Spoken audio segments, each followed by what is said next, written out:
You heard the jingle and you know what time it is.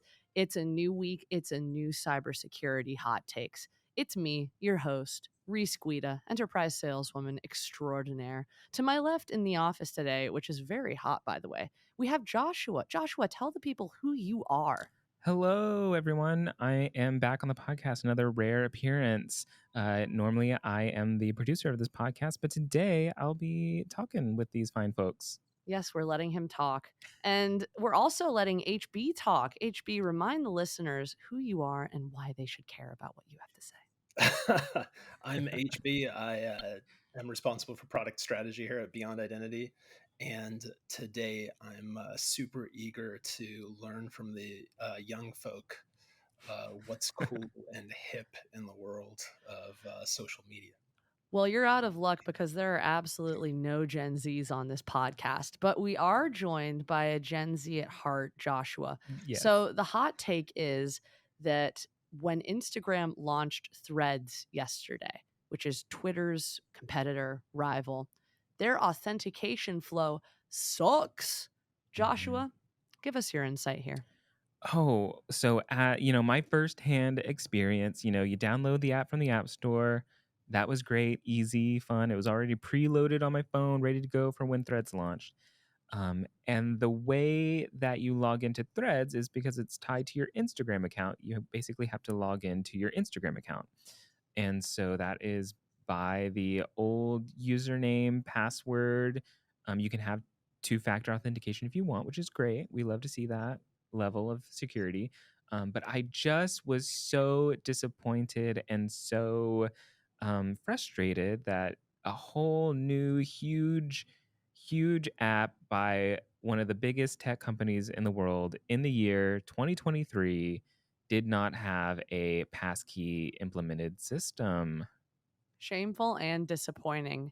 And Joshua, why were you on Threads in the first place? Is there something you want to promote and or brag about really quick? Sure, why not? So I was on Threads at launch because I'm also a social media manager here at Beyond Identity. And so Beyond Identity is on Threads. So I was logging in and setting up two accounts, a personal one for me and for the company. So I'm switching accounts, I'm switching devices, juggling all these passwords. I had to reset two passwords two separate times. It was so annoying and frustrating, and I can't anymore. I imagine that HB, you are similarly dismayed because you, like Joshua, were one of the 20 million users to sign up yesterday. Tell me how you felt about this hot take. I'm having a hard time focusing. I'm just thinking about whether or not Joshua's password is July 2023 password exclamation point. It will not be once this podcast airs. I love the fact that Microsoft disclosed during some of their passwordless launches last year that something like 1% of the accounts that they see that require password rotation use some sort of pattern like that. Mm-hmm.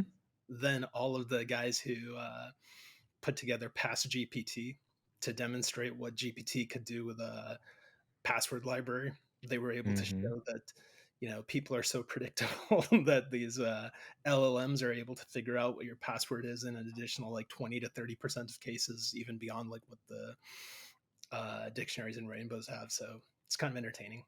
20 million new users, 20 million awful passwords. Mm-hmm. We'd love to get our hands on that treasure trove of terrible, terrible passwords. When you guys were telling me about your experience, I was honestly shocked that Meta didn't use passkeys. Also not that shocked because even though Meta's in the social media space, they now think that they're the epicenter of reality and new reality. So competitively, I'm sure they don't want Google and Apple and Microsoft to be able to plant a flag in their shiny new app. They just want to make it pretty much like a parallel to Instagram. I don't think they are really necessarily trying to do anything cool with authentication here. They're just trying to shuffle those Instagram people over to their new application. So there is a mutual login process from what I understand. Like it just uses your Instagram Mhm. login, but why did you have to create a new password? Because to me, it sounded and felt like Instagram's version of a social single sign on.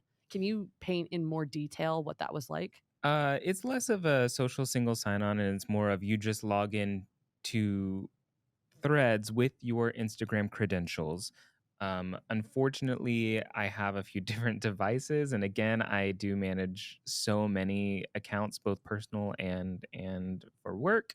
And so, for this moment in time, I just forgot my password, one of the passwords for the accounts, and I didn't have it saved anywhere that I could find in the moment. And I was trying to kind of hurry it along because, like, I wanted to be on the app, one of the first people.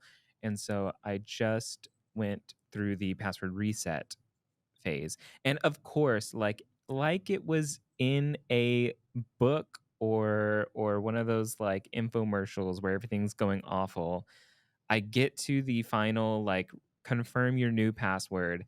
And of course, I get the message of new password cannot be your old password. And I screamed. And my husband was like, what's going on? What's going on? And I was like, new password can't be old password. And he was like, oh no. And then your brain just exploded in Yes. your skull.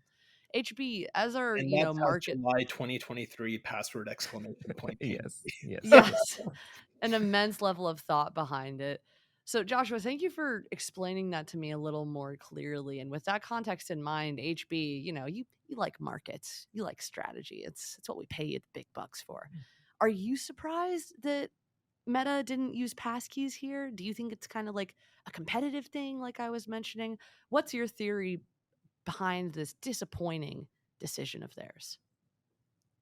I think it's a reflection of how authentication and that part of the user experience remains an afterthought. So, for so many years, when people build cool applications, it's sort of like my 7-year old likes to say that she eats the worst first and saves the best for last, or whatever Mhm. that like saying is. Yeah. And I feel like developers basically continue to do this with security. And initial access is one of these threats that should be super obvious at this point. Credential risk and credential compromise is enormous. And we're already seeing that with other popular viral tools, right? Like this launch has been impressive, but so was the launch of ChatGPT. And with ChatGPT, we're seeing so many compromised accounts with their fantastic history capability acting as a great insight into the minds of the users that they're able to compromise, which is itself such a challenging problem to deal with, right? Like you're uh, able to appeal to people's like most basic sort of communication styles and understand what they're asking the world about. It's one of the most intrusive things that a person could get access to, along with someone's browser history. Mhm. So the fact that this is still ongoing, I think it just reflects that product owners and decision makers need to prioritize security and stability, reliability, and API performance, and choices like rate limits. These aren't things Mm. to be treated as asides or non-functional requirements that are uh, just being handled. So I think it's Mhm. really important that people start thinking about taking security and availability out of their sort of de facto somebody must be dealing with it in architecture mindset, and start actually dealing with it. And I think this would have been a great time to do a large scale launch of passwordless solutions. I have a question for you, HB. Still along these lines, since you probably have the most knowledge out of the three of us here. I mean, I don't want to speak for Reese, but How dare you? how big of a lift, engineering or technological wise, do you think that would have been to to have a passkey authentication system at launch? These aren't difficult things to integrate for companies that have the appropriate focus. There's really no scaling limit or challenge to these technologies at this point. You look at the largest vendors who've deployed solutions. Using a username and password is a lazy solution for offering people what they're familiar with. I don't think that there's a real friction challenge with embedding a passkey credential in a person's mobile browser or their desktop browser and Mhm. allowing that to be their primary login method. There are countless ways to secure the experience and make it super easy to use. People get to make their own decisions in terms of what works for them. And we just need to remind people that this is something that needs to be at the top of their list. Right now, Threads is probably not going to experience as much compromise because it doesn't have as many rich search features and account switching features today.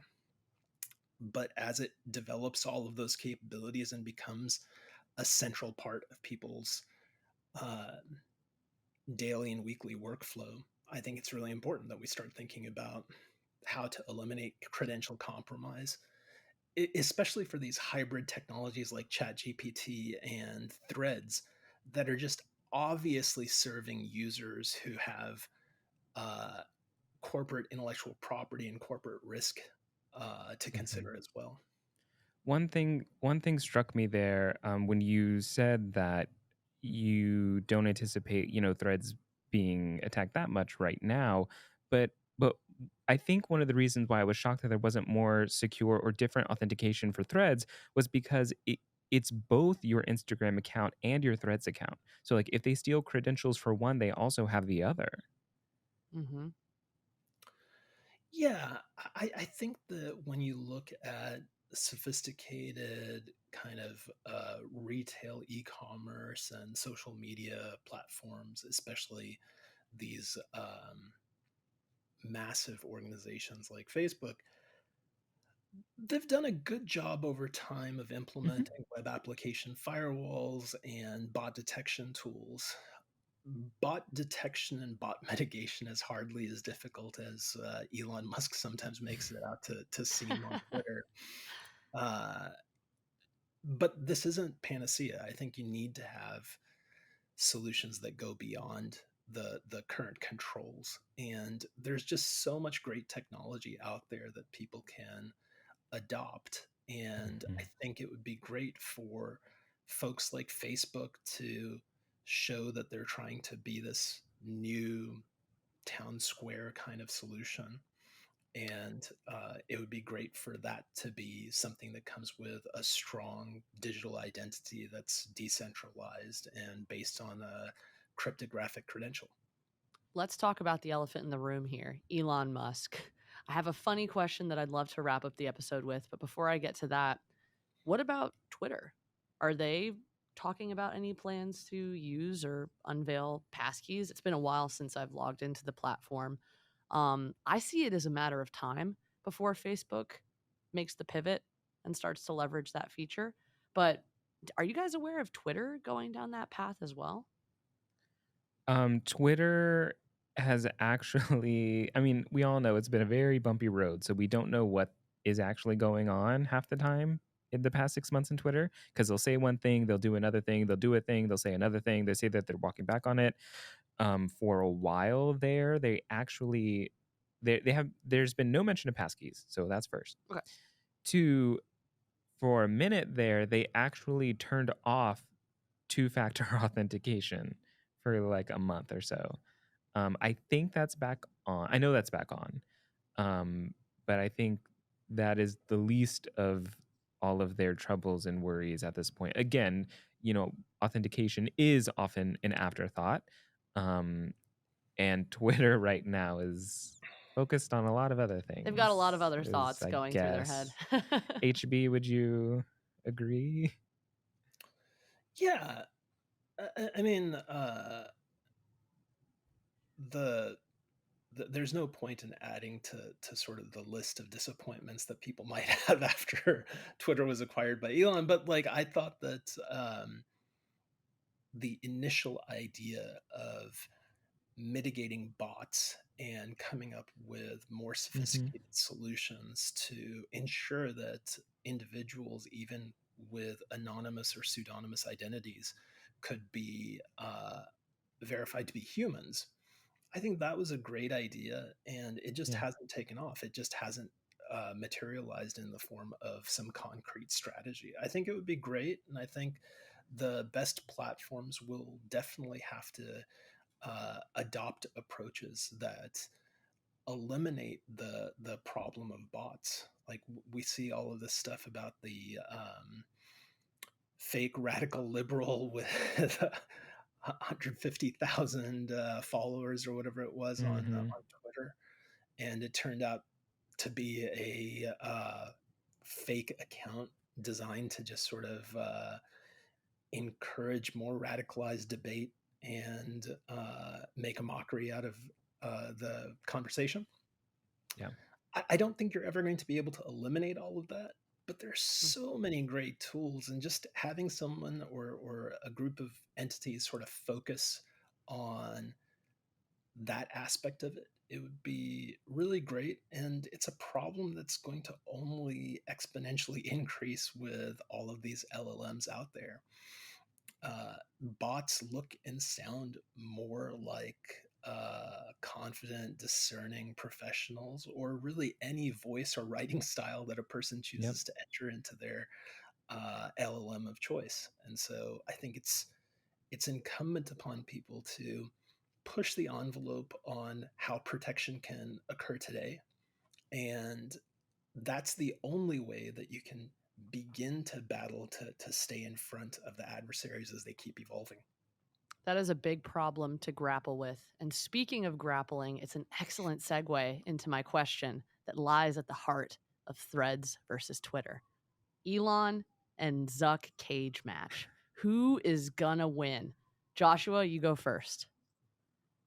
I will say if that does happen, I think a lot of people will lose, is what I will say. Oh, quit dodging the question. I'll give the audience a straight up answer. I think Zuck will win because he's been down and out for a long time, and all of that rage will accumulate in the No, cage. for real answer, I do think Zuck would win because he's been training. He's been training for a long time in various martial arts styles. Like he actually is. Could. I think he'll win. HB, what say you? For sake of argument, I'll go with size over scrappiness, but Okay. I think it'll be great to see that matchup along with Jack and Blue Sky doing some vipassana or well, some Sure. silent meditation to counter the negative Good. uh, the negativity created Mm-hmm. by offering Yes. meta to all. What a A way to end it, different kind guys. of meta. Very different kind of meta, especially when ayahuasca is involved, which it probably is. So, Joshua, man, it's great to have our media producer on the podcast. Thank you for Aw, your insights that only you would know about the networks thank and their inner you. Thank you for workings. having me. Yes, and HB, I'll see you in the regular crew soon. Thanks for listening, audience. Like and subscribe.